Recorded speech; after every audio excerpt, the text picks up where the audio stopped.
Om Swastiastu. Rahwana Antaka tersebutlah seorang raksasa sakti yang merupakan anak dari Resi Wisrawa dan Dewi Sukasi. Orang menyebutnya Prabu Desa Muka atau Rawa.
remaja untuk mengikuti lomba di Prada ya.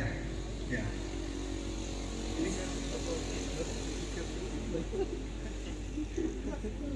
Sini dia akan membacakan sinopsis Ogogo ini yang berjudul Semara Lulut. Dikisahkan Dewi Sri dalam perjalanan menuju Mayapada didampingi oleh Betara Rambut Sedana untuk menebarkan kesejahteraan bagi umat manusia di bumi.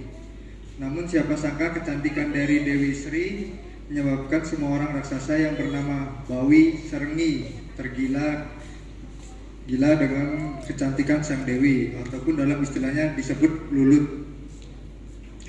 Kemanapun Dewi Sri pergi, raksasa Bawi Serenggi akan selalu mengikuti dan berubah dirinya dalam bentuk apapun. Merasa sangat terganggu dengan kehadiran Bawi Serenggi, dikatakan dengan melaporkan situasi ini kepada Betara Rambut Sedana dan mencari solusi bagaimana cara menyingkirkan Bawi Serenggi.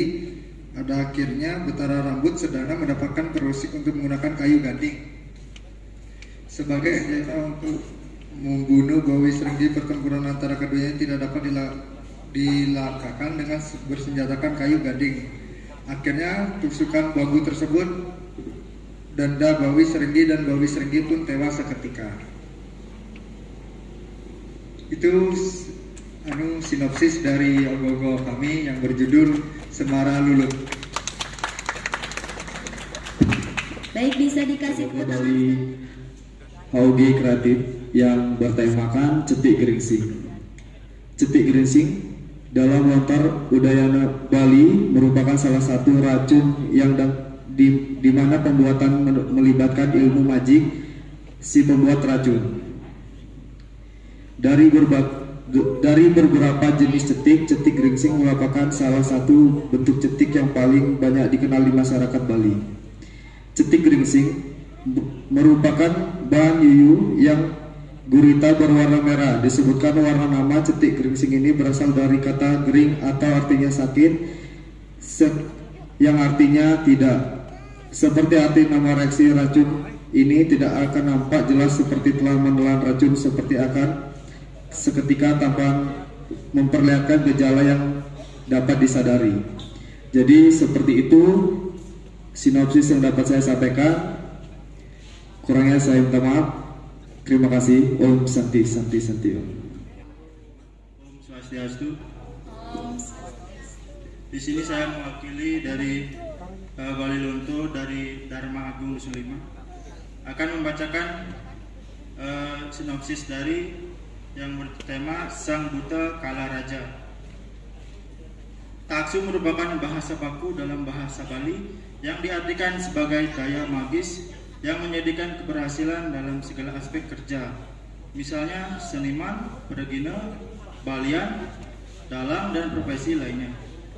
Mereka dianggap berhasil karena metaksu, sehingga kata taksu tersebut bersifat universal dan merupakan kekuatan profesi masing-masing umat. Setiap manusia memiliki professionality atau wigina sesuai dengan konsep catur warna dalam agama Hindu. Dengan adanya guna, sekali lagi anugerah Widi melalui manifestasinya sebagai Sang Buta Kala Raja. Beliaulah menjadi sedahan taksu dengan Dewan Taksu yang Haji Saraswati, dengan juga restu dan anugerah dari para dewa Ista Dewata.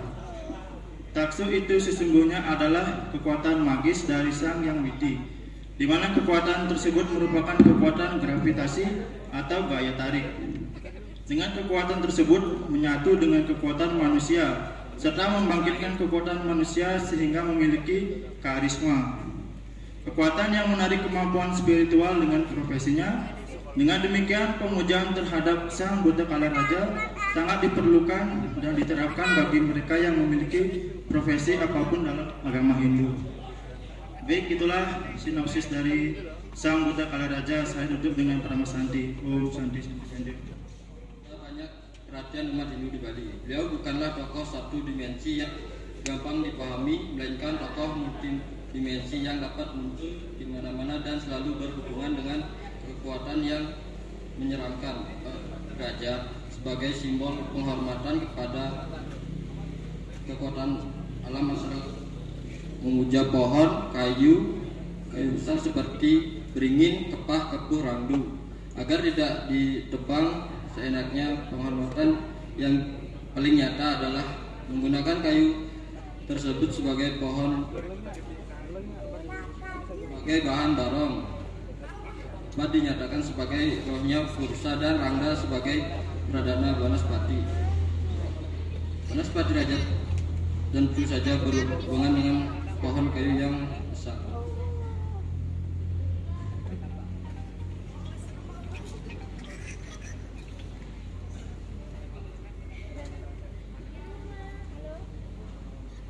Banaspati Raja berhak mengganggu manusia yang keadaannya sedang lemah atau di hawa nafsu angkara murka. Rajapati adalah kuburan yang berempatan agung dan berhak merusak mayat yang ditanam melanggar waktu dewasa. Juga ia boleh mengganggu orang yang memberikan dewasa yang bertentangan dengan ketentuan upacara. Banaspati menghuni sebagai batu besar yang berwenang mengganggu atau memakan orang yang berjalan ataupun tidak pada waktunya. Dilarang oleh sangkala, misalnya tengahi tepat atau sandikala. Demikian sinopsis dari Raja. Saya tutup dengan Tamu Santi. Om Santi Santi Om.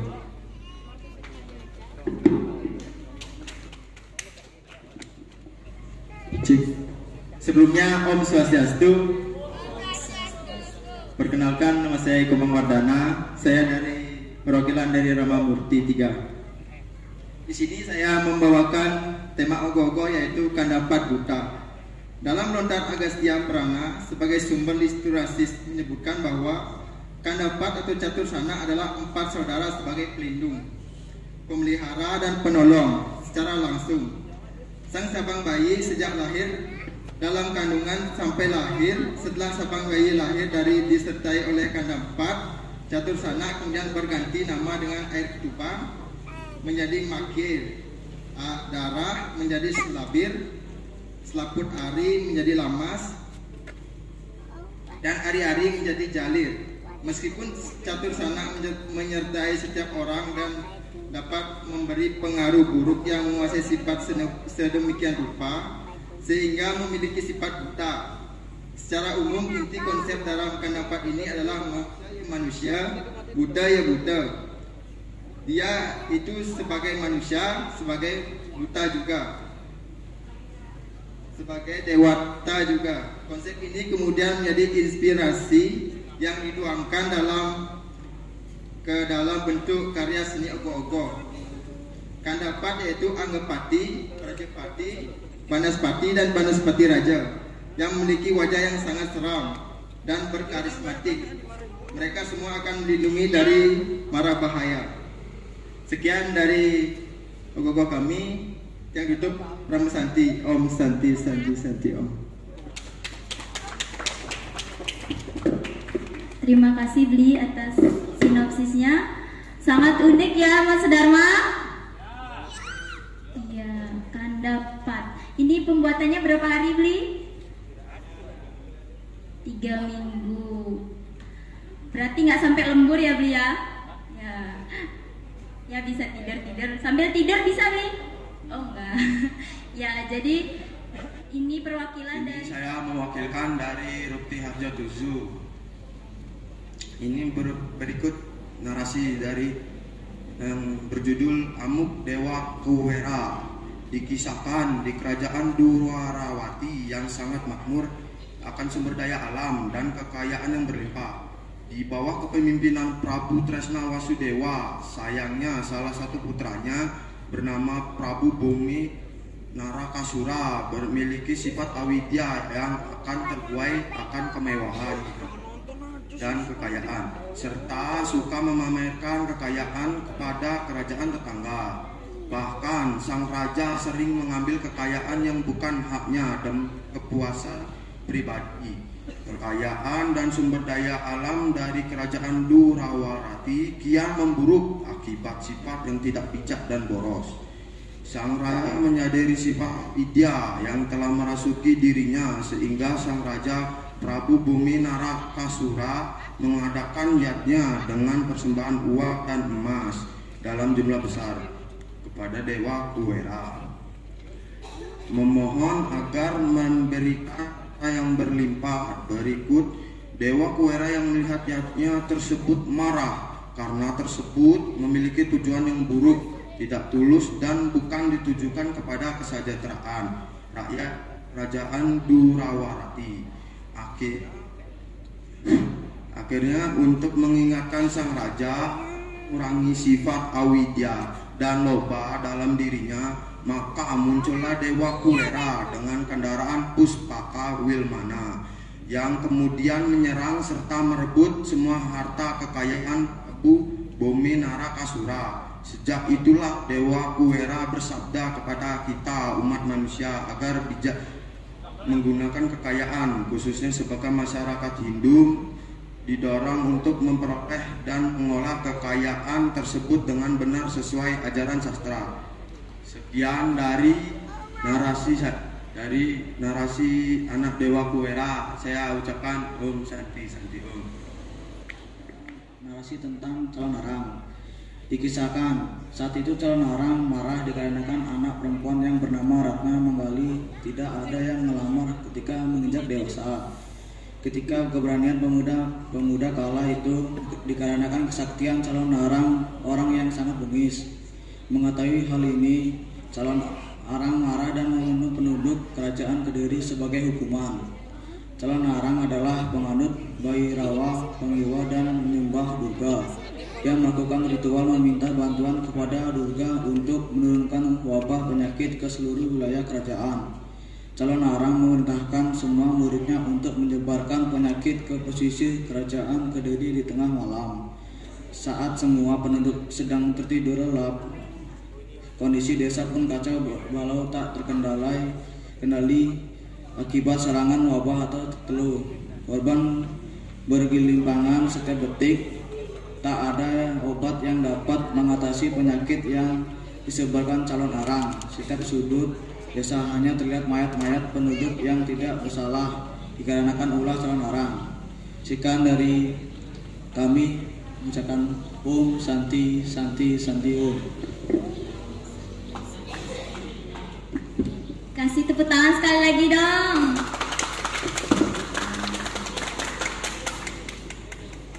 Ini umur berapa? 15 tahun. 11-12 lah ya, sama yang tadi ya. Wah, generasi muda kita ya. Nama saya Komang Dering, asal RN1. Di sini saya mau bawa gogo bertema Para Surama Bhargava. Cerita Para Surama Bhargava ini terbuat dari lontar Bhagavan Gita Wisnu Purana.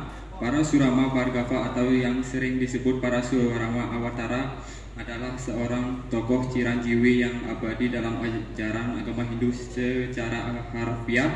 Nama Para Surama bermakna Rama yang bersenjata kapak. Para Surama Bhargava keturunan Maharesi Bregu. Ia sendiri dikenal sebagai Awatara Wisnu yang keenam dan hidup pada zaman Treta Yuga.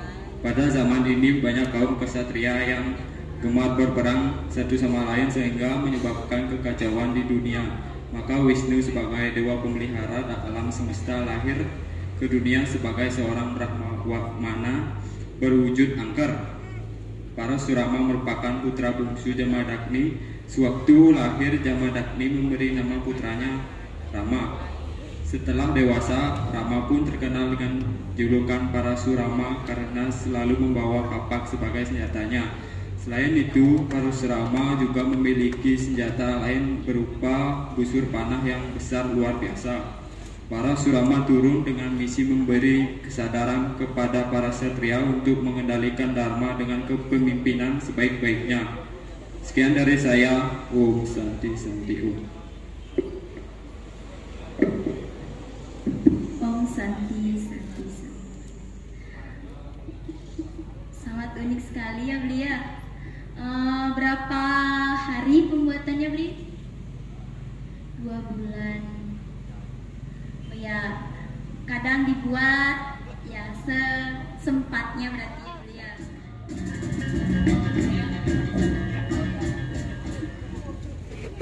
Om Swastiastu. Om Swastiastu. Perkenalkan, nama saya Iputo Kaudayana. Ogo-ogo yang saya bawa berjudul Sang Buta Karma Ciuta. Implementasi perwujudan ogo-ogo Sang Buta Karma Ciuta menceritakan bahwa setiap perbuatan yang kita lakukan di dunia ini tidak ada perbuatan sekecil apapun yang tak luput dari karma, maupun langsung atau tidak langsung. Karma itu pasti akan datang. Kita percaya perbuatan baik atau subha karma membawa hasil yang baik pula. Sebaliknya, perbuatan yang buruk atau asubha karma akan membawa hasil yang tidak baik. Perbuatan buruk atau asubha karma akan menyebabkan kesengsaraan atau kutukan dari hasil setiap perbuatan manusia yang dilakukannya.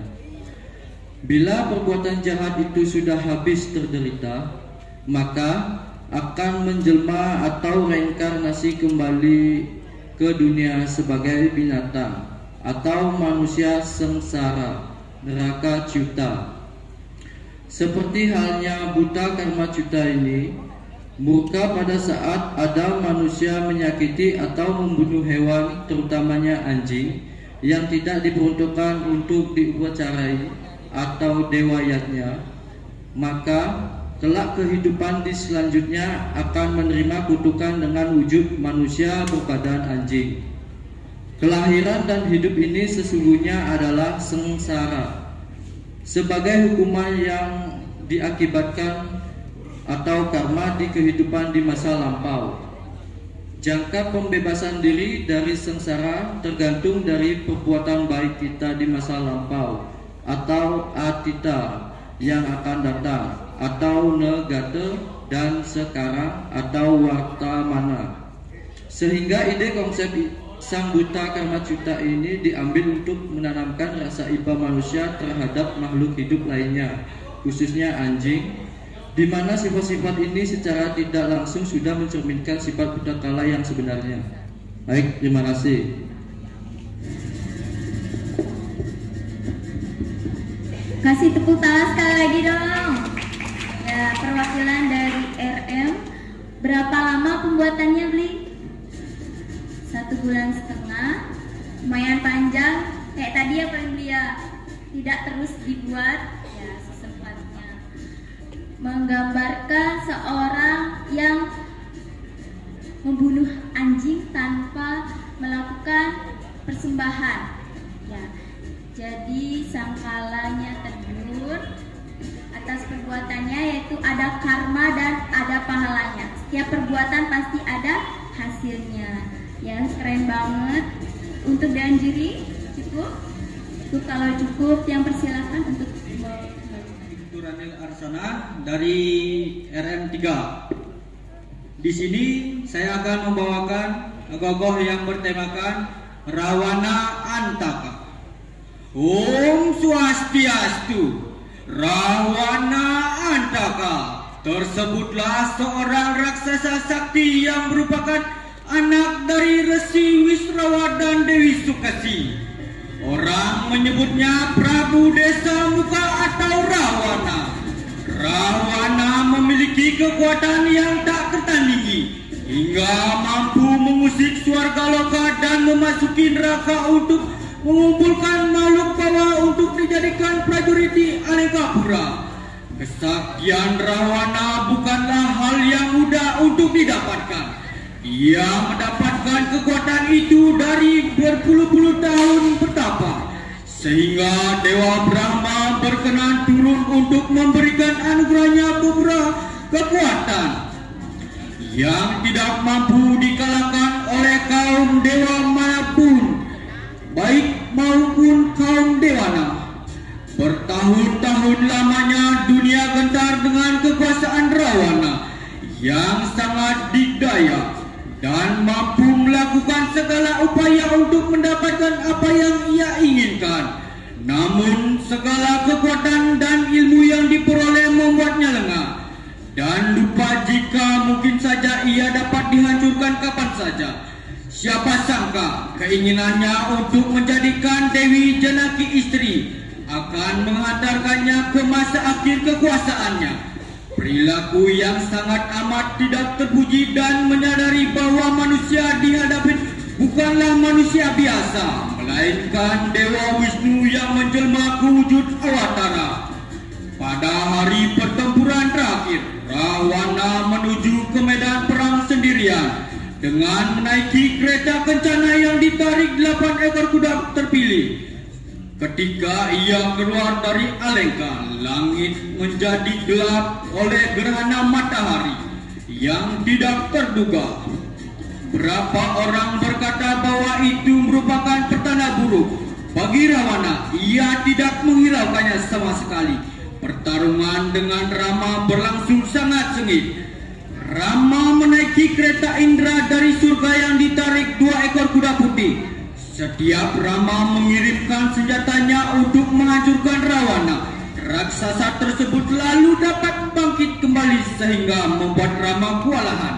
Untuk mengakhiri riwayat Rama, Rama menggunakan senjata Brahmastra yang sangat sakti. Senjata tersebut menembus dada Rawana yang merenggut nyawa seketika. Akhirnya Rawana tumbang di medan pertempuran. Pertempuran di Alengkapura mengajarkan kita akan tidak mabuk akan kekuasaan, dan kekuatan menyebabkan kewaspadaan kita melemah. Om Santi, Santi, Santi. Om. Baik, inilah sinopsis dari Agogotian. Ya, kasih tepuk tangan sekali lagi. Ya, seperti Sandi kala. Dalam lontar kala tatwa dijelaskan sandi kala. Sandi kala merupakan istilah yang digunakan dalam menandakan waktu. Sandi kala terdiri dari 2 suku kata, yaitu sandi, satya, berarti pertemuan, dan luas kala berarti waktu. Dengan demikian, yang dimaksud dengan sandi kala yaitu fase pertemuan di antara siang dan malam. Sandi kala dimaknai dengan fase transisi dari 2 dunia yang berbeda, yaitu alam skala dan alam niskala. Maka dari itu dalam kehidupan masyarakat tradisional Bali ada sebuah larangan yang melarang masyarakat untuk beraktivitas pada sandikala. Karena diyakini mulai dari sandikala itu dunia sudah beralih menjadi 2 dunia. Kekuatan dahsyat yang tak kasat mata dari sandikala tersebut dapat mengganggu dan membuat kita celaka. Kala yang muncul pada sandikala salah satunya adalah Tarakala. Tarakala adalah putra Dewa Siwa yang diberi gelar penguasa waktu. Tarakala sering disimbolkan sebagai raksasa yang perawakan gajah berwajah seram, hampir tidak menyerupai seorang Dewa Brahma. Kala sering muncul pada saat sandikala dengan tujuan mencari mangsa ataupun memberi pengaruh buruk untuk masyarakat, sehingga saat dilarang untuk berada di luar rumah pada saat sandikala agar bersifat takala, tidak terlanjur masuk dan memberikan pengaruh buruk pada kita. Ya, kita kasih tepuk tangan